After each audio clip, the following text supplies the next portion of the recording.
Hey everyone, welcome back to CyberSecurityTV. Today we are going to talk about the PCI advisory versus do-it-yourself compliance. So PCI compliance has been very popular, especially with the AI boom and latest fintech startups. Everyone wants to get the PCI, but they are struggling to decide whether it's something that the team can do it internally, they can handle it themselves, or they need someone outside to help them with. So in this session, we're just gonna quickly go through when does it make sense for you and your team to handle this as internally to do it by yourself, or versus when you have to adopt and use some of the third-party tools or services to make it proper and save some cost as well. Now we've been working with a lot of startups, right? And they start to figure out when they come to us, they say okay, yeah, we started doing this PCI ourselves. This is what we have done, but now we are stuck. Can you do it for us? And then when we come back and then we evaluate everything, we figure that okay, the scope that they have done for the PCI is completely wrong. They have to go back to the drawing board, redo the scope, redo the assessment, redo the technical implementations and everything. And then they end up spending more time and the money rather than maybe starting out with the proper scope and everything. So the question is, startup, as I said, should you do the PCI yourself or get help outside? And essentially there's no harm on doing starting up DIY, especially with the help of a lot of AI chatbot. You can you can create a plan and then get it working. There are a lot of AI native GRC platforms available, which provides the PCI framework out of the box. Which does, I think, 50-60% of the work automated. For the remaining 40%, you have to make sure you have some internal security expertise. What is the do-it-yourself PCI looks like? So usually from our experience, it usually starts a bit messy.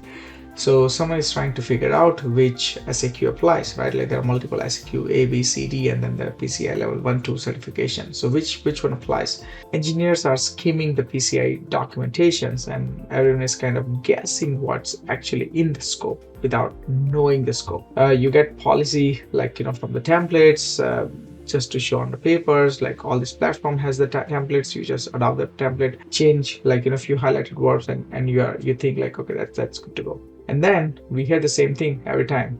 We use Stripe, so we should be fine. Or we are using third-party payment processor. We don't store any card data, so our scope is probably small. And when essentially they go through the audit, a few basic questions comes up, and suddenly it's clear the scope is much bigger than anyone expected. So the PCI, at first glance looks cheaper at first, when you are trying to do everything yourself. But then as you do more and more, cost shows up later. Engineering time gets eaten up because that's not their main bread and butter. I have had many engineers reached out to me and they're can you offload this PCI or SOC 2 from us and let's just do it, rather than we focus on building things which we are good at. Scans fail, right? PCI requires approved scan vendor, third-party scans, and sometimes it fails and then it gets into trouble. Scope has to be redone, and sometimes audit needs a second round as well. So that often slow down the enterprise or bank deals. With the right PCI guidance, scope is clear early, timelines don't get shifting, the audit is a lot smoother. We will have fewer surprises, less rework, and deal move faster because compliance is not just a question mark. I'll tell you some of the stories that I had gone through or I have experienced with some of our existing customers. So there was a startup, they assumed that their payment processor handles the PCI. Now 6 months later, they found out the logs contains actual PAN fragments were discovered during the validation. As a result, they had to fully rescope PCI certification, and they had to it delayed the merchant onboarding. Another story was there was a company which self-attested incorrectly. So instead of doing the SAQ D, they had done SAQ A.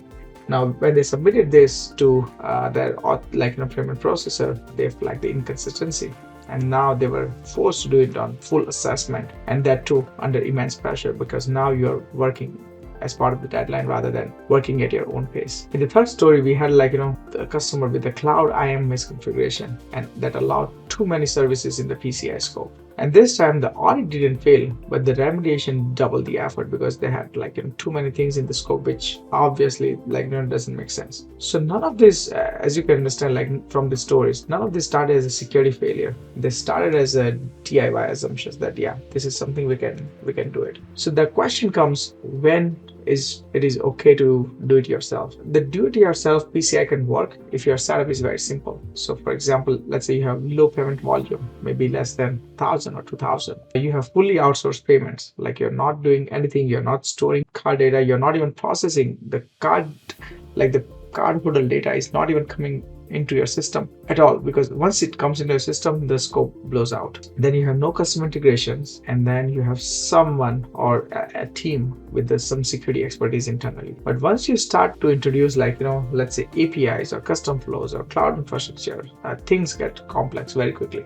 And for scaling startup, this is where do it yourself usually breaks down. Because when the PCI scope expands and managing it properly takes more than just an internal effort. So what does it mean for you? So it's the PCI is usually not just check the box, right? Some people think, okay, we just set up some policies or we do the self-assessment questionnaire and we're done, but it's not. For most startups, it's growing, building more and more automation, configuration, using some AI native tools and etc. Finding the right PCI scope might be very, very difficult. And that is where you probably need some help. We are more than happy to help you in that regards, and we provide free consultation as well. So feel free to reach out to us for any of the compliance need you have. If you have any questions, please drop it down in the comment as well. I'll try to get back to you as soon as I can. But yeah, that's all from this session. I'll see you in the next one. Thank you.